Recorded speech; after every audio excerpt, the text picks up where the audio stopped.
প্রথম জুমায় যথাসময়ে আমাদেরকে আল্লাহ তাআলা তাঁর ঘরে উপস্থিত হওয়ার তৌফিক দিয়েছেন।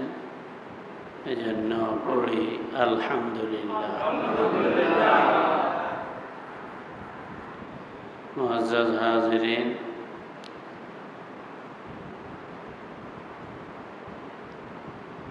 সাতখিলে একটা মসজিদ 200 বছরের চেয়ে বেশি পুরানো। তো ওই মসজিদটা ছোট্ট আছিল। ওনারা মসজিদটারে অনেক বড় করছে। তো আজকে এই নতুনভাবে নির্মিত মসজিদে জুমার নামাজ পড়বে। আমারে খুব বেশি করে অনুরোধ করছিল যাওয়ার জন্য আজকে জুমাটা ওখানে।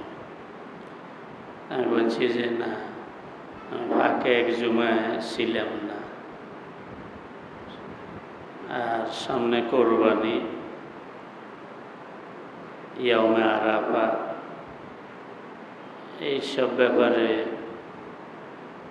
জরুরি আলোচনা আছে। আর আমি গত জুমায় বলছি যে কিছু অংশ আলোচনা করছি, বাকিটা আল্লাহ তৌফিক দিলে সামনে জুমায় আলোচনা করব। তা আপনারা যদি অন্য সময়ে তারিখ করতেন তাহলে হয়তো চেষ্টা করতেন। তো অনেক বুঝেই শুনেই কইছি যে না, মনে কষ্ট নিয়েন না, এই জুমায় যাওয়া সম্ভব হবে না। সম্মানিত হাজিরিন, কোরআন শরীফের একটা আয়াত আমি পড়ছি। আল্লাহ তাআলা এখানে বলছেন যে আমি জিন জাতি আর মানব জাতিকে শুধুমাত্র আমার ইবাদত করার উদ্দেশ্যে সৃষ্টি করেছি। এটা আপনারা জীবনে বহুবার শুনছেন।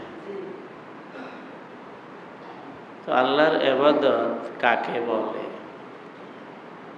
আল্লাহর ইবাদত হইল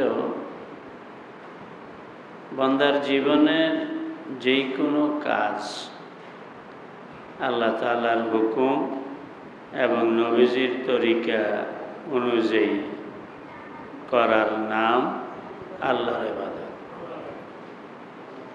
আমি আবারও বলছি, খেয়াল করেন, বান্দার জীবনের যেই কোনো কাজ আল্লাহ তাআলার হুকুম এবং নবীজির তরিকা মানিয়া, আল্লাহর হুকুম মানি, আল্লাহর আইন,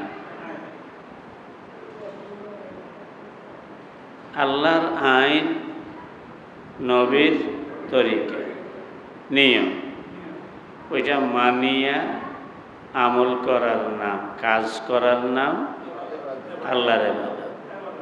কার ইবাদত? আর আল্লাহ তাআলা কোরআন শরীফে বলছেন, আসআলু আহলা যিকরি ইন কুনতুম লা তা'লামুন।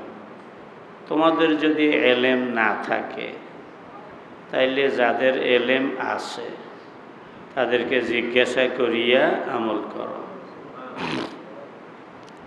আর নবীজি বলছেন, ইন্নাল্লাহা লা ইয়াকবাজুল ইলমা ইনতিজাআন ইয়ানতাজিউহু মিনাল ইবাদ। কয় যে আল্লাহ বান্দার অন্তর থেকে সমারিয়া ধরিয়া এলেম নিয়ে যাইবেন, এটা হবে না। ওয়ালাকিন ইয়াকবাজুল ইলমা বিকাবজিল উলামা। তো এলেম আল্লাহ উঠাই নিব। কেমনে নিব? আলেমদেরকে নিয়ে যাওয়ার মাধ্যমে। হাত্তা এজা লাম ইউবকে আলেমান, অবস্থা যখন এমন হবে যে আল্লাহ কোনো জমিনে কোনো এলাকায় আলেম অবশিষ্ট রাখবেন না। ইত্তাখাযান নাস রুউসান জুহালা, তখন লোকেরা জাহেলদেরকে দ্বীনের ব্যাপারে নেতা মানব। ফাসুইলু, আর ওই জাহেলদেরকেই প্রশ্ন করা হবে, কারণ আলেম নাই তো। বা আফতাও বেগায়রে ইলমিন ফাদাল্লু ওয়া আদাল্লু, তখন এলেম ছাড়াই তারা ফতোয়া মারবে, এতে নিজেরাও গোমরা হবে আর লোকদেরকেও গোমরা বানাইবে। 1400 বছর আগে নবীজি এই কথা বলে গেছেন। আমরা এই হাদিসটা ছাত্র জীবনে পড়ছি, তখন ধারণা ছিল এটা যে নবী যেহেতু কইছে এটা অবশ্যই হবে, তবে সেটা অনেক দূরে, ওই সময় বোধহয় আমরা দেখব না। কিন্তু এমন এক দুর্ভাগ্য যে আমাদের জীবদ্দশায় এই হাদিসের বাস্তবতা দেখতে হইল,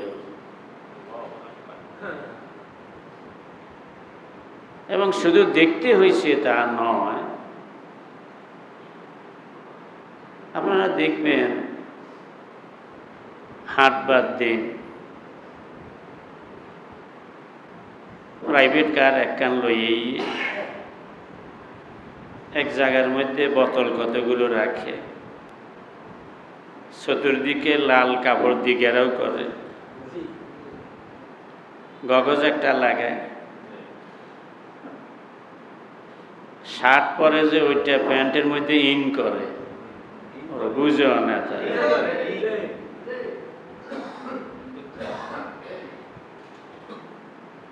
মানে শার্টের উপরে দিয়ে প্যান্ট পরে। এরপরে সে বক্তৃতা আরম্ভ করে, মাঝে মাঝে আবার ইংরেজিও মারে, মেডিকেল সায়েন্স বলছে। আমি চ্যালেঞ্জ দিচ্ছি, আমার এই ঔষধ এটা এই রোগের কাজ করে, বলবেন দাম কত, দাম আসলে এত, আমি আজকে শুধু কোম্পানির অ্যাডভার্টাইজের জন্য তো সবাইকে দিতে পারবো না, অল্প কিছু। তখন দেখা যায় যে চতুর্দিকে মানুষ জড়ো হইয়া যায়, হয়নি ধুমসে কিনে, অথচ পাশেই এমবিবিএস ডাক্তার বসা। তো এমবিবিএস ডাক্তার মুস্কি মুস্কি হাসে। আজকের দুনিয়ার অবস্থাটা এরকমই হয়েছে।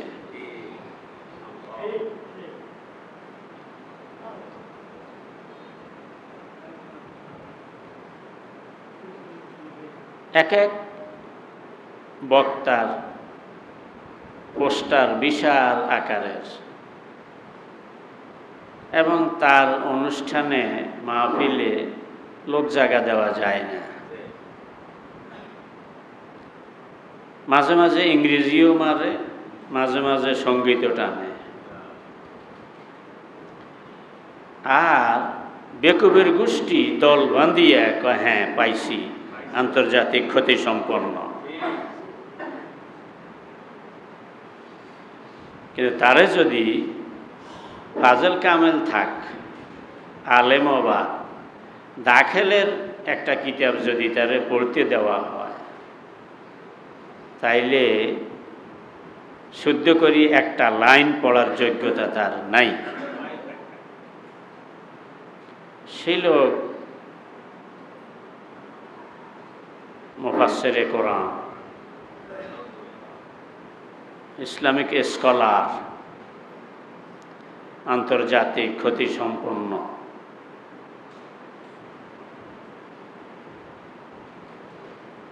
তখন আফসোস লাগে যে নবীজির ওই ভবিষ্যৎবাণী সেটাই আসিয়া গেল। এবং তাদের বক্তব্য ফেসবুকে, ইউটিউবে ছাড়লে লক্ষ লক্ষ ফলোয়ার, যার 14 গোষ্ঠী মাদ্রাসায় পড়ে নাই সেও জোরে সোরে বলতে থাকে যে আরে মিয়া ওনার মতো আলেম হয় নাকি।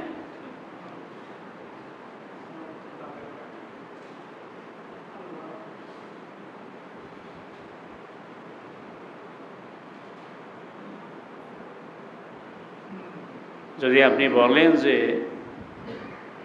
টুমসর মাদ্রাসার সাবেক প্রিন্সিপাল হারুন আল মাদানী সাহেব উনি বলছেন এটা, আরে মিয়া বাদ দেন, হারুন সাহেব মাহফিলে কজন হয় মানুষ?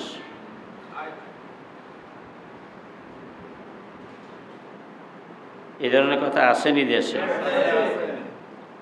অথচ হারুন সাহেবের জুতা টানানোর মতো যোগ্যতাও তার নাই।